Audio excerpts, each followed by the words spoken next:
রাধে রাধে বন্ধুরা, শুভ দুপুর। তো আজকে তোমাদের সাথে আমি বৈশাখ মাসের শেষ দিনের ভিডিওটা শেয়ার করব। আজকে চন্দনযাত্রা 16তম দিন। তো আজকে গোপুসোনাদের কী কী সেবা দিলাম সব দর্শন করাবো তোমাদের। আর গোপুসোনারা আজকে বেড়াতেও এসেছে আমাদের বাড়িতে। সব কিছুটা তোমরা দর্শন করো, আশা করি তোমাদের খুব ভালো লাগবে। তো তোমরা এবার দেখতে থাকো। ফার্স্টেই তোমাদের গোবিন্দ চরণ দর্শন করাচ্ছি, তারপর তোমরা রাধারানী আর গোবিন্দকে দর্শন করো। বৈশাখ মাসের শেষ দিনের দর্শন আর চন্দনযাত্রা 16তম দিনের দর্শন করাচ্ছি তোমাদেরকে।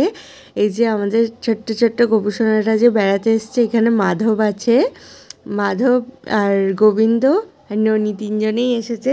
তিনজনকেই তোমাদেরকে দর্শন করাচ্ছি। মাধব সোনা অনেক দিন পর এলো। এর আগে আমার দাদার বিয়েতে এসেছিল, সেই জানুয়ারি মাসে।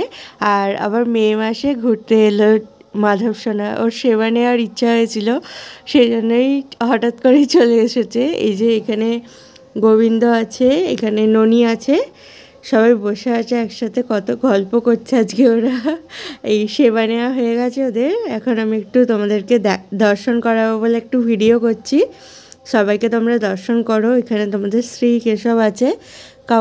খুব গরম বলে কাউকে আর চুলগুলো পরাইনি, এমনি হার কানের পরিয়েই সাজিয়ে রেখেছি।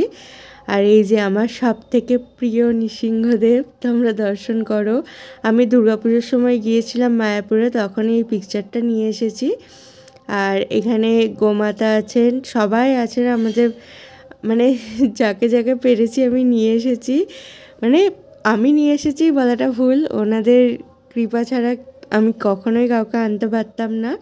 তো এবার তোমরা ভোগ দর্শন করো। আজকে দেখো ভোগে ছিল বাসন্তী পোলাও, আলু ভাজা, পটল ভাজা, কুমড়ো ভাজা, শাক ভাজা, পাঁপড় ভাজা।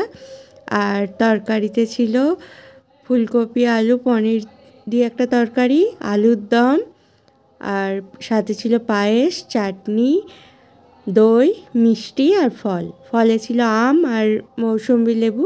এটাই দুপুরে সেবা দেওয়া হয়েছে। আর গোপুসোনাদের ঘরটা তোমাদের একটু নতুন নতুন লাগবে। দেখো, আগে গোপুসোনাদের তোমরা দেখেছো সিংহাসনে জল চৌকিতে বসে থাকতো, ওইটাই আমি ব্লগে দিতাম। আর এখন গোপুসোনাদের খাট করিয়ে দিয়েছি। আমার দাদার বিয়ের আগের দিন খাটটা এসেছে, জানুয়ারি মাসে দাদার বিয়ে হয়েছে, সেই মাসেই খাটটাও এসেছে। তো তখন থেকে আর আমার অতটা তোমাদেরকে শেয়ার করা হয়নি। হ্যাঁ, তোমরা আগেও কয়েকটা ভিডিওতে দেখতে পেয়েছো, তাও আজকে একটু তোমাদেরকে ভালো করে দর্শন করাচ্ছি। আর এই টেবিলটা সেবা দেওয়ার জন্য নিয়েছি, কেমন হয়েছে তোমরা অবশ্যই জানিও। আর গোপুসোনাদের কেমন লাগছে আজকে সেটাও জানিও। ঘরটাও নতুন করে রং করিয়েছি। এই যে দেখো, গোপুসোনাদের নতুন পাখা এসে গেছে। আগে পাখাটা দেওয়াল পাখা ছিল, ওটা অতটা ভালো হাওয়া হতো না।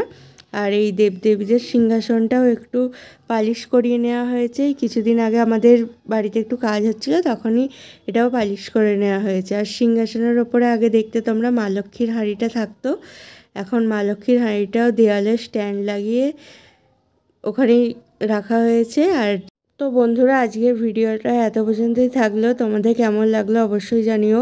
আবার নতুন কোনো ব্লগের সাথে দেখা হবে। রাধে রাধে, হরে কৃষ্ণ।